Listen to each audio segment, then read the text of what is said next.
പൗരോഹിത്യം, അനുഗ്രഹത്തിലേക്കുള്ള വിളി. നീ ഒരു അനുഗ്രഹമായിരിക്കും. ദൈവം അബ്രാഹത്തോട് പറഞ്ഞ ഈ വാക്കുകൾ ഓരോ പൗരോഹിത്യ ജീവിതത്തിൻ്റെയും ഹൃദയസ്പന്ദനമാണ്.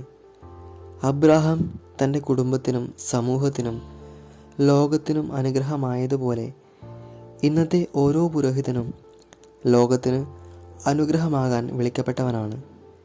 പൗരോഹിത്യം ഒരു സ്ഥാനമല്ല, മറിച്ച് ഒരു ദൗത്യമാണ്. വിശ്വാസികളെ ആത്മീയമായി നയിക്കുകയും ദുഃഖിതർക്ക് ആശ്വാസമാകുകയും അശരണർക്ക് അഭയമാകുകയും ചെയ്യുന്നതാണ് ഒരു പുരോഹിതൻ്റെ യഥാർത്ഥ ദൗത്യം. ഇന്നത്തെ ലോകത്ത് അനേകം സമർപ്പിതർ ദൈവസ്നേഹത്തിൻ്റെ സാക്ഷികളായി ജീവിക്കുന്നു. പാവപ്പെട്ടവർക്കും രോഗികൾക്കും അവഗണിക്കപ്പെട്ടവർക്കും വേണ്ടി അവരുടെ ജീവിതം സമർപ്പിച്ച് അവർ ഈ അനുഗ്രഹമായി മാറുന്നു. കേരളത്തിൻ്റെ മണ്ണിൽ, പ്രത്യേകിച്ച് കണ്ണൂർ രൂപതയിൽ ദളിതരുടെയും ദരിദ്രരുടെയും ഇടയിൽ ജീവിച്ച മിഷണറിമാരുടെ ജീവിതം ഇതിൻ്റെ തെളിവാണ്.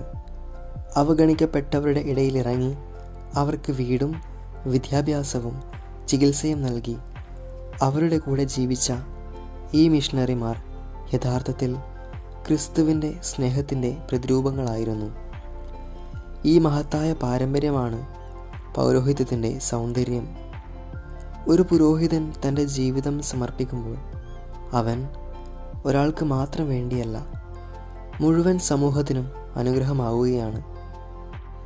ഇന്നത്തെ കാലഘട്ടത്തിൽ പൗരോഹിത്യം കൂടുതൽ വെല്ലുവിളികൾ നേരിടുന്നുണ്ടെങ്കിലും അതിൻ്റെ മഹത്വം കുറയുന്നില്ല.